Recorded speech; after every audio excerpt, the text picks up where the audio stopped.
Assalamualaikum warahmatullahi wabarakatuh. Salam bahagia, sehat sejahtera. Jumpa kembali kita bersama saya, Batara Hutagalung. Hari ini kita masih membahas seputar yang kita sedang hadapi sejak tanggal 14 Februari, yaitu mengenai pemilihan umum, tepatnya adalah mengenai pemilihan presiden 2024 yang kita beri judul Jurdil versus curang, yang akan kita bahas lebih lanjut.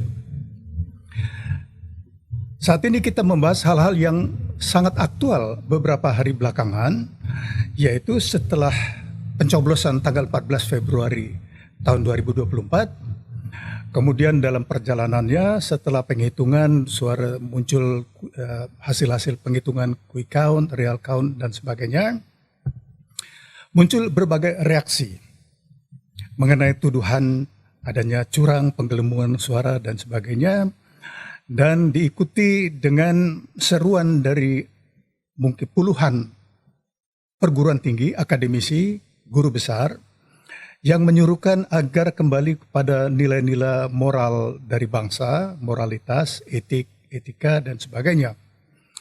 Tetapi kemudian kelihatannya dari kubu pendukung paslon 02 atau yang disebutkan dari kelompok istana, mereka ini dituduh partisan. Dan mungkin sekitar 2-3 hari yang lalu kita melihat di berbagai media sosial dan juga di media mainstream pernyataan dari sekitar 200-an purnawiran TNI Polri yang mengeluarkan pernyataan yang sangat tegas. Dua pernyataannya. Yang pertama adalah diskualifikasi dari pasangan calon 02, tepatnya diskualifikasi dari calon wakil presiden Gibran Rakabuming Raka. Dan pernyataan kedua adalah pemakzulan Presiden Joko Widodo.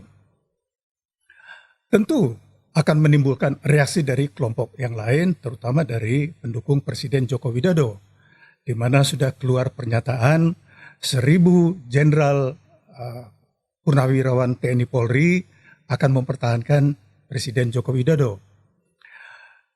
Kami melihat di sini terjadi peruncingan dalam konflik saat ini yang berawal dari pencoblosan pemilihan presiden tanggal 14 Februari tahun 2024. Yang sangat dikhawatirkan adalah apabila terjadinya konflik horizontal di kalangan masyarakat. Seperti yang dikhawatirkan yang terjadi tahun 1998 dan telah terjadi tahun 1965 yang dimulai juga dengan konflik horizontal, bahkan perang antara sesama anak bangsa yang saling membunuh untuk ideologi asing. Tahun 48 yaitu antara pro-komunis dan pro-anti-komunis. Dan kemudian tahun 65 berulang kembali proxy war tersebut, perang perwakilan antara kubu komunis melawan kubu anti-komunis. Di mana diperkirakan antara 500.000 sampai 1 juta anak bangsa yang tewas dalam saling membunuh tersebut. Nah, jadi kita bersama-sama tentu tidak menginginkan adanya konflik horizontal. Sejarah kelam kita akan terulang kembali dan bahkan dikhawatirkan skalanya akan lebih besar dari konflik horizontal tahun 1998. Nah, kita masih fokus pada masalah ini, yaitu bagaimana kita sekarang melihat akar-akar permasalahan dan mencoba mencari solusi agar tidak terjadi konflik horizontal yang dikhawatirkan tersebut. Karena kalau ini terjadi, kita sudah mendengar dari beberapa daerah akan memisahkan diri. Ya, apakah benar itu dari wakil-wakil rakyatnya atau suara rakyatnya atau memang hanya isu. Tetapi saya pikir mereka yang aktif mengikuti perkembangan ini pasti juga sudah mendengar bahwa ada beberapa provinsi akan memisahkan diri.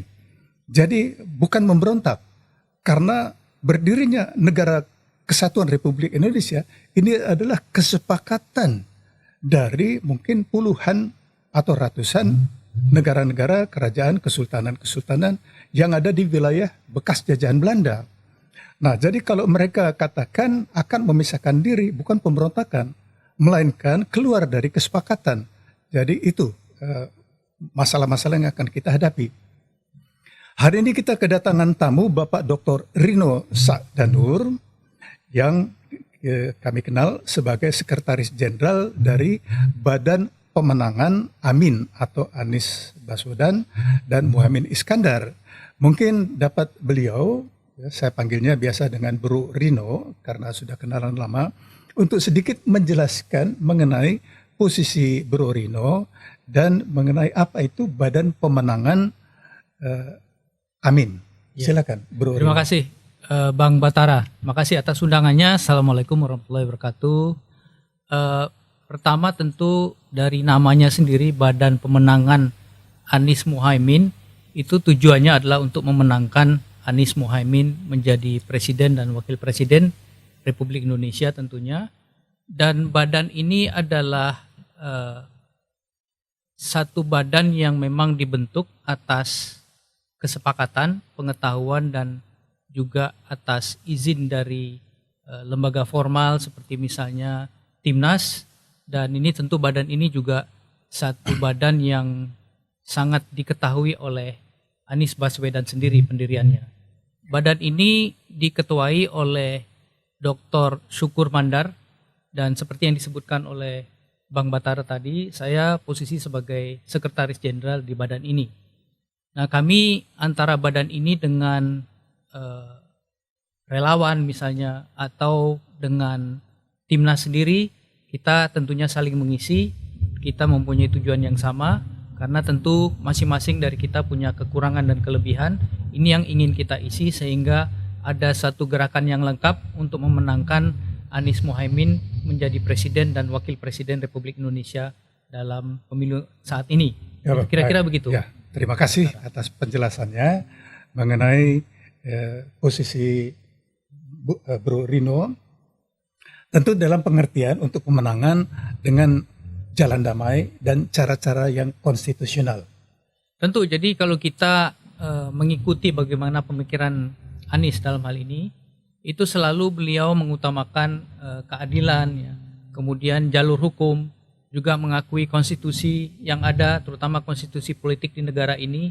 Ini tentu akan kami dukung juga, dan kita mengharapkan pemilu ini atau hasil yang keluar dari pemilu ini merupakan satu hasil yang damai yang memang mendukung demokrasi.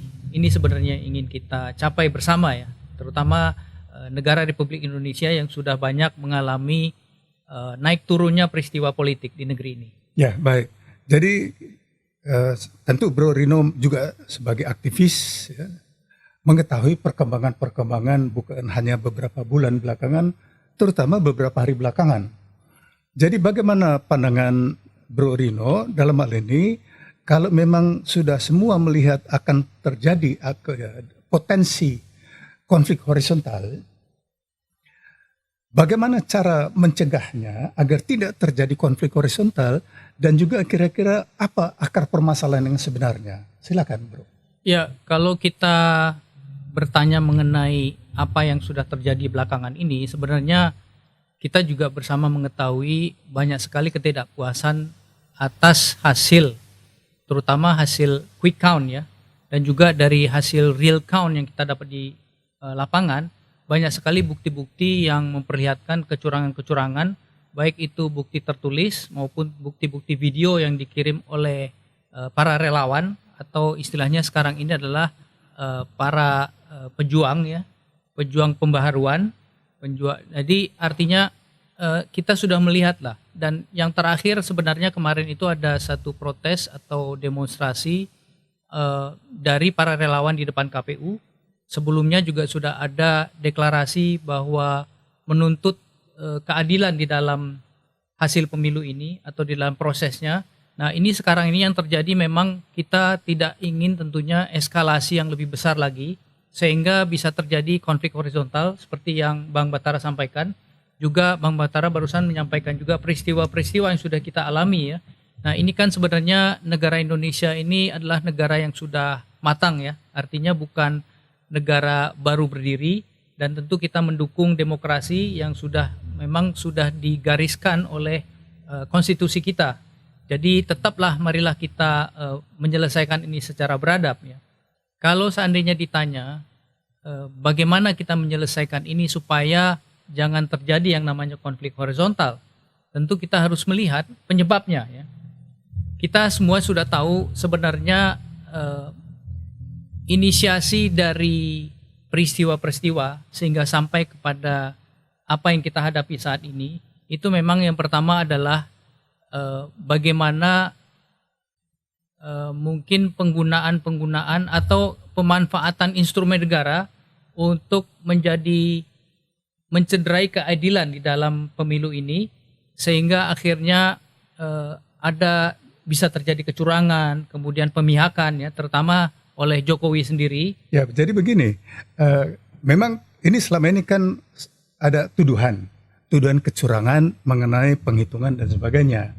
Nah, jadi semua kita melihat kalau untuk membuktikan bahwa itu curang atau tidak, tentu harus ada alat bukti. Betul. Nah, bagaimana dari kesiapan dari pasangan calon 01 atau 03 untuk membuktikan kecurangan-kecurangan tersebut. Jadi kalau mungkin hanya sekadar protes-protes saja, hura-hura, ya tanpa ada bukti, nggak ada guna kan? Betul. Apa mau disampaikan ke Bawaslu atau ke KPU atau kemanapun, tanpa alat bukti, ya tidak akan bisa dilakukan apa-apa. Nah, dalam hal ini, menurut pendapat saya, satu-satunya bukti yang harus disampaikan adalah yang kita kenal selama ini, form C1, betul, yang asli, ya, yang langsung hasil rekap di 800.000 TPS itu. Betul. Nah, dalam hal ini, kalau kita bicara mengenai tim pemenangan 01, apakah memiliki cukup bukti? Informasi terakhir bukti-bukti ini sudah terkumpul dan memang kita sedang di samping bukti-bukti formulir C1 juga ada bukti-bukti video yang sedang dikumpulkan dan relawan sedang bekerja ke arah sana. Tentunya kami sedang menunggu bagaimana sikap KPU terhadap hasil pemilu ini, kemudian baru nanti bukti-bukti ini kita paparkan dan menjadi satu amunisi katakanlah untuk bisa menyanggah apa yang akan terjadi nantinya, terutama hasil real count yang ada di lapangan. Ya, jadi kita sudah melihat juga pengalaman dari 2019, demo di Bawaslu tidak membuahkan apa-apa, melainkan konflik horizontal. Ya. Artinya dalam hal ini melawan polisi kan, ya, aparat keamanan. Banyak terjadi korban dan sebagainya kan, sampai ada yang dikabarkan sampai meninggal. Nah, jadi kemudian untuk dimajukan ke KPU. Dan kemudian jalur terakhir adalah ke Mahkamah Konstitusi. Jadi kalau melihat pengalaman 2019, semuanya itu gagal. Nah, jadi kira-kira kalau misalnya sudah melihat bahwa yakin sekali bahwa bukti-bukti yang disampaikan itu sebenarnya cukup, ya, tetapi tidak, atau mungkin diabaikan atau apapun yang terjadi, itu sampai tahap terakhir di Mahkamah Konstitusi dipatahkan. Kira-kira bagaimana langkah selanjutnya dari tim pemenangan? Ya, ini tentu pasti akan ada reaksi ya.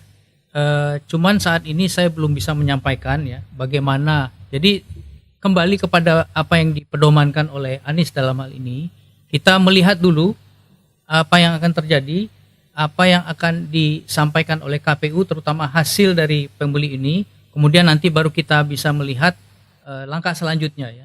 Tentunya diharapkan tetap kepada di jalur konstitusi dan di jalur hukum untuk membuktikan bahwa ada ketidakbenaran atau ada kebenaran.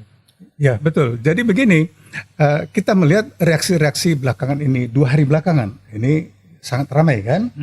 Jadi karena memang juga sudah melihat pengalaman yang lalu, apakah sejarah terulang kembali bahwa semua bukti-bukti itu nggak tahu berapa puluh kontainer yang dibawakan oleh waktu itu calon presiden Prabowo.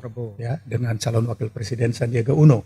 Kita melihat bagaimana waktu itu puluhan kontainer barang-barang bukti disampaikan, tapi mungkin tidak ada satu pun yang dibaca kan, karena bagaimana lah mau membaca puluhan kontainer itu, nggak tahu mungkin berapa ratus ribu lembar atau berapa juta, berapa juta lembar atau paling sedikit mungkin berapa ratus ribu form C1 ya. Nah, jadi kalau melihat pengalaman 2019 bahwa itu semua tidak ada guna. Nah, memang bahwa sekarang ini kan ada inisiatif dari calon presiden 03 Ganjar Pranowo yang mungkin saya tidak tahu, dari tim mereka juga sudah melihat tidak mungkinlah akan menang di Mahkamah Konstitusi. Nah, melihat jalur lain yaitu melalui DPR, wakil-wakil rakyat. Dan 2 hari yang lalu kita membaca bahwa calon presiden Ganjar Pranowo sudah menggulirkan gagasan untuk diusulkannya hak angket.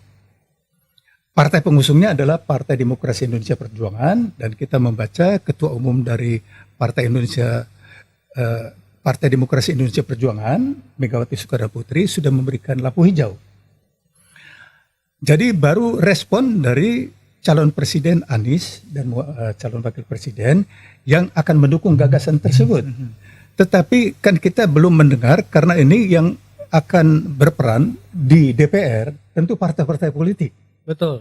Dan dalam hal ini partai pendukung dari 01 adalah yang utama Partai Nasdem, dan kemudian PKS dan PKB. Saya tidak tahu, mungkin saya salah. Saya sampai hari ini, sampai detik ini, belum membaca pernyataan dari Ketum Nasdem Surya Paloh atau pernyataan dari Partai Nasdem, PKB, dan PKS yang mendukung gagasan mengajukan hak angket. Ya. Nah, saya baru membaca di media Bapak Mayor Jenderal TNI Purnawirawan Tubagus Hasanuddin dari PDI Perjuangan sudah menyampaikan pendapatnya untuk merespon mungkin kalau yang disampaikan oleh para jenderal itu pemakzulan Presiden Joko Widodo, karena mereka itu kan bukan jalur konstitusi. Ya. Ya. Nah, mungkin masuk kategori inkonstitusional. Mungkin seperti peristiwa tahun 65 dalam penggulingan Presiden Soekarno, atau peristiwa tahun 98 dalam upaya melengsarkan Presiden Soeharto.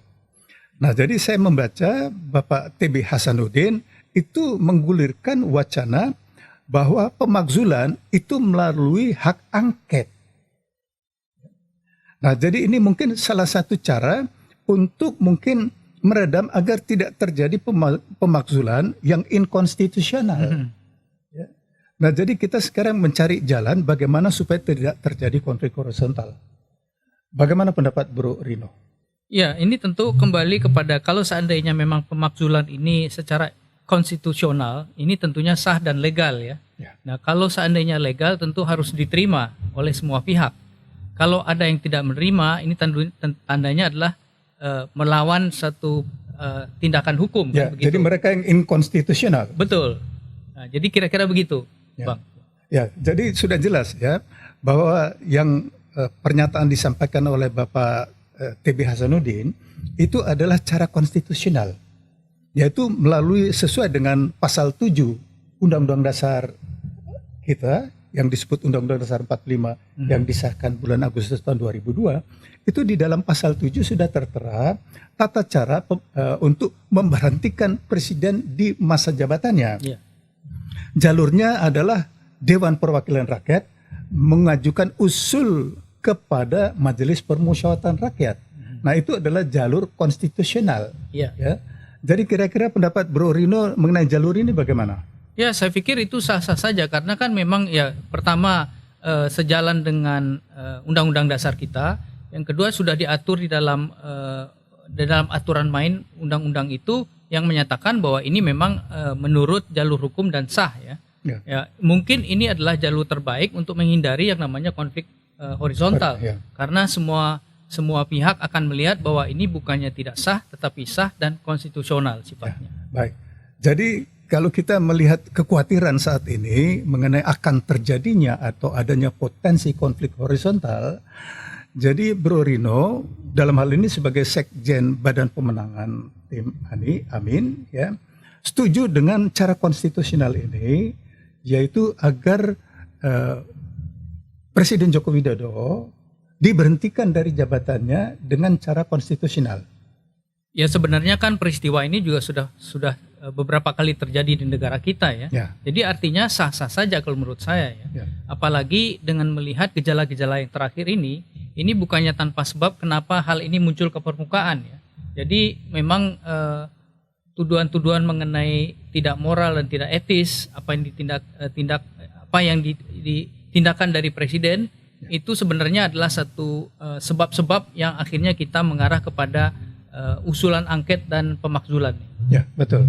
Jadi kalau kita semua yang mengikuti perkembangan ini bukan hanya sejak 1 minggu 2 minggu kan, tetapi sejak berbulan-bulan. Betul. Sejak berbulan-bulan memang saya sepakat ya, juga kita melihat bahwa ini awalnya adalah pernyataan Presiden Joko Widodo yang menyatakan akan berpihak ya, dalam kontestasi pemilihan presiden ini. Dan ini kan kalau kita lihat secara gamblang jelas melanggar sumpah jabatan presiden yang diucapkan oleh Presiden Joko Widodo pada waktu pelantikannya tanggal 20 Oktober tahun 2019. Iya. Ya, di mana beliau kalimatnya antara lain menyatakan bersumpah demi Allah akan bertindak seadil-adilnya. Nah, jadi kalau kita melihat di sini, jadi menurut Bro Rino ini adalah urutannya jadi yang menjadi akar permasalahan. Betul. Ya. Dan juga sumpah ini kan sebenarnya bukan dipertanggungjawabkannya bukan hanya di dunia saja, tetapi akhirat juga ya. Karena demi atas Allah. nama Allah ya. Ya. Betul. Baik. Baik, jadi saya pikir ini kita coba di sini memberikan mungkin masukan-masukan kepada semua yang berpihak dalam hal yang terlibat dalam hal ini. Kalau semua memang melihat bahwa akan atau ini adalah potensi terjadinya konflik horizontal, maka yang disampaikan oleh Dr. Rino Sadanur ini adalah salah satu cara untuk mencegah terjadinya konflik horizontal tersebut. Ya, betul. Kira-kira demikian. Ya, betul. Betul. Baik, saya pikir jadi pembahasan kita siang ini mungkin cukup singkat, jelas, padat, dan mungkin ada closing statement harapan-harapan dari Bro Rino Sadanur mengenai hal ini. Ya, ini mungkin satu tambahan, ini memang tentunya ada tuduhan-tuduhan dari kedua belah pihak ya. Ini mengatakan satu alasan tidak bisa menerima kekalahan. Tetapi di pihak lain kita melihat masalah-masalah dalam perhitungan suara ini memang sumbernya adalah kecurangan-kecurangan yang memang sudah banyak sekali bukti-bukti yang kita lihat ya.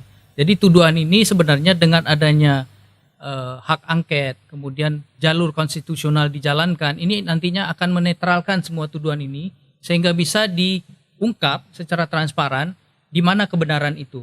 Jadi saya pikir tidak ada alasan ya, artinya tidak akan terjadi usulan hak angket kalau seandainya ini ada satu anomali di dalam proses pemilu ini.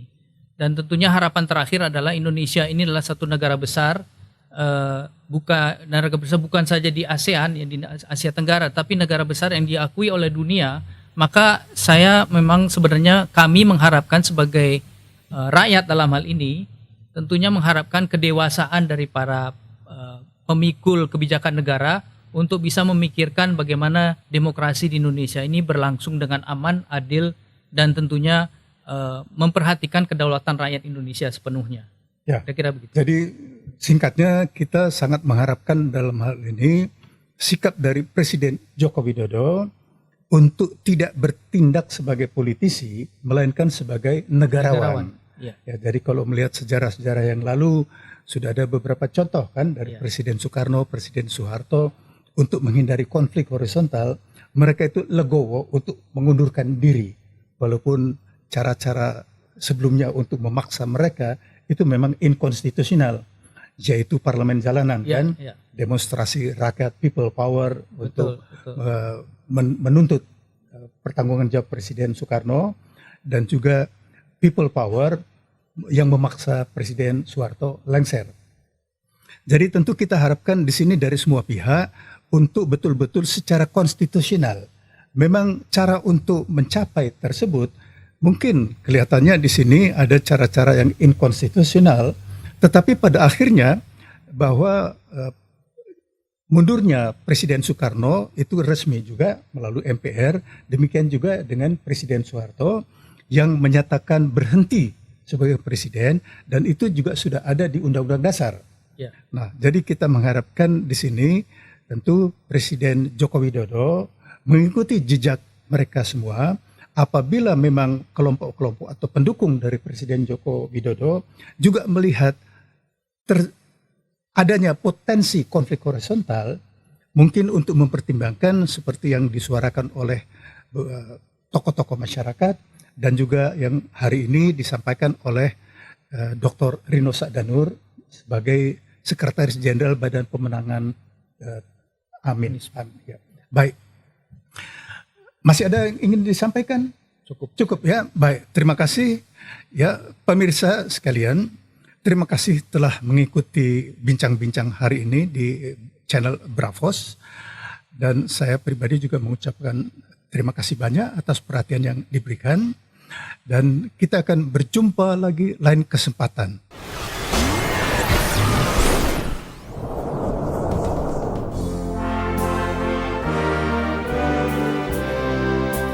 Terima kasih Anda masih terus mendengarkan Bravos Radio dari Batu Ampar 1 nomor 6 Kramat Jati Jakarta Timur.